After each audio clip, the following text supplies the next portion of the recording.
Bonjour, donc voici la deuxième vidéo sur un test à 10 mètres. Donc nous allons aller à la cible pour bien montrer qu'elle n'est pas percée, etc.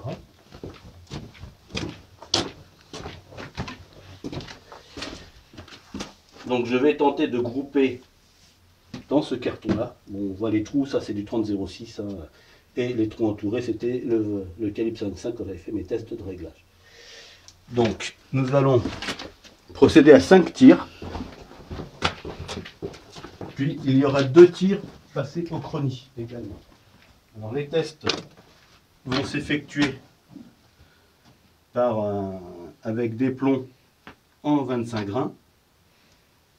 Puis le chrony, il y aura un en 25 grains et un en 16 grains à point de polymère. Déplace-toi s'il te plaît.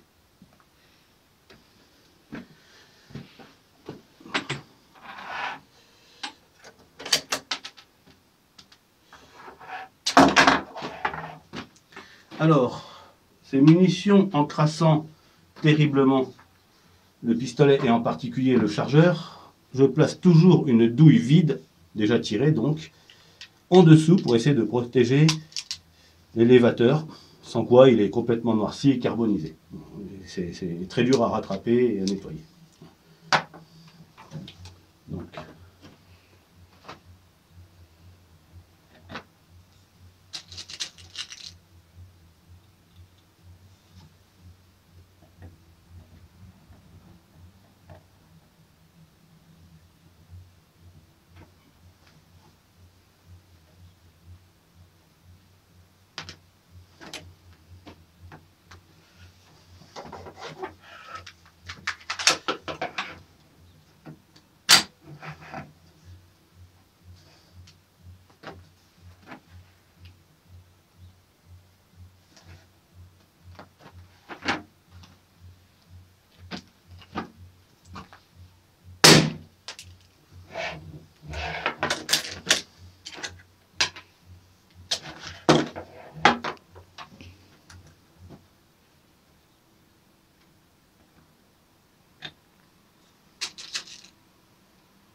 Savoir que c'est pas évident. La détente sur un pistolet d'alarme est très dure, elle est à peu près réglée à 4 kg. Donc de temps en temps, on met un coup de doigt. Donc le groupement peut... Il y a des variations évidemment aussi entre les balles à blanc au niveau des charges de poudre, ce qui peut jouer aussi légèrement sur la précision et le groupement. Hein, ça, c'est pas de l'arme de tir à la base. Hein. Faut bien en prendre conscience. Donc on fait avec les moyens du bord.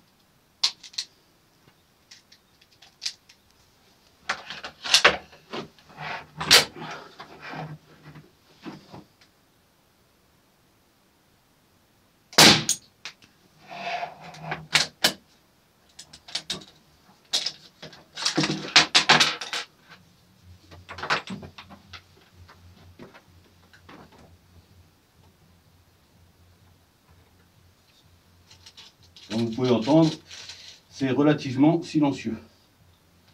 Ça fait le bruit d'une carabine à air comprimé qui ferait à peu près 10 joules au niveau sonore.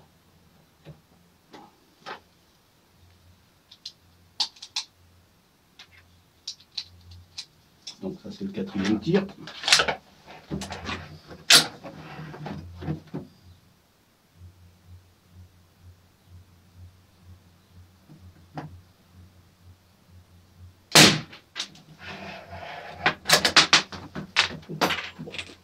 Tant pis.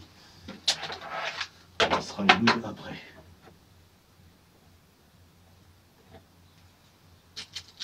Et le 5e et dernier tir pour la cible.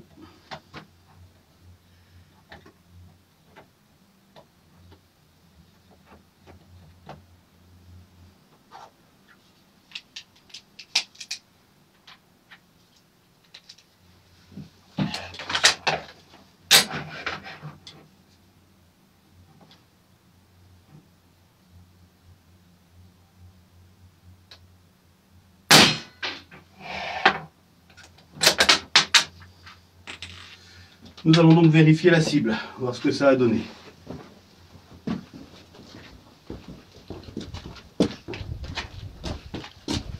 Eh bien, nous avons obtenu un bon groupement, comme vous pouvez le voir. Un petit à côté, ça doit être un coup de doigt. Mais nous en avons 4 dans quasiment, si c'était une C50, nous serions dans le 10. Voilà. Maintenant, nous allons faire 2 tests au chronie. Donc, je vais rien viser du tout.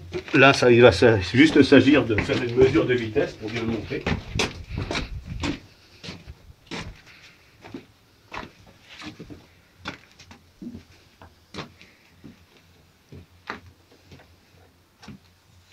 Donc, avec un plomb comme ceci.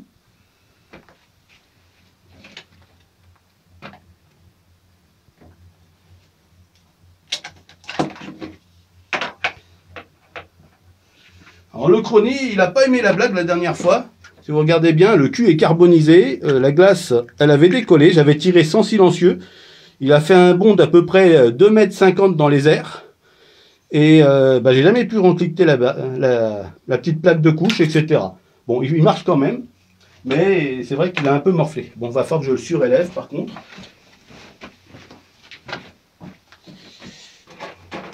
On va poser tout ça par terre. On va le mettre là-dessus.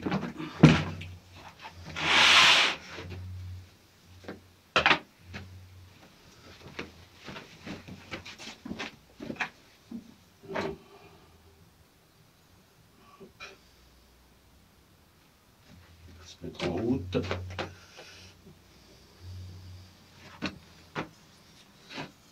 On va c'est ça, une bouille vide,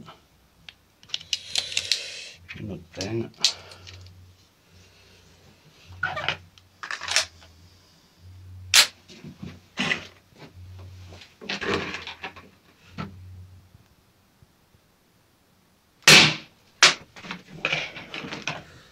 Alors, là, il donne 251,6 mètres secondes.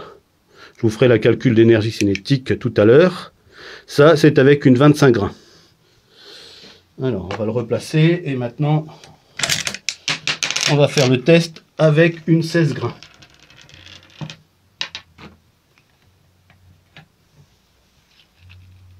La pointe polymère, comme ceci. C'est pas évident parce que le trou est petit. Et de ce fait, il ne faut pas se louper. Sans quoi ça frotte aux entournures.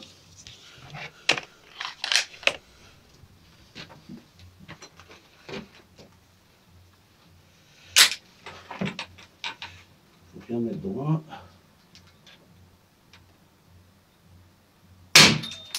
Là, on a touché. 318 mètres secondes. Voilà. Ça, c'est avec une 16 grains. Bon, là, on n'était pas très élevé, parce que je pense qu'on avait des cartouches qui n'étaient pas très chargées. Un peu moins chargées que les autres. Voilà. On va éteindre.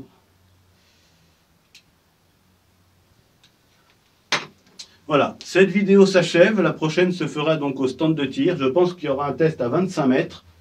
Et l'autre sera effectué à 50 mètres. Et peut-être d'autres après. Plus des tests de destruction, on verra. Voilà. Je vous remercie de m'avoir regardé et je vous dis à très bientôt.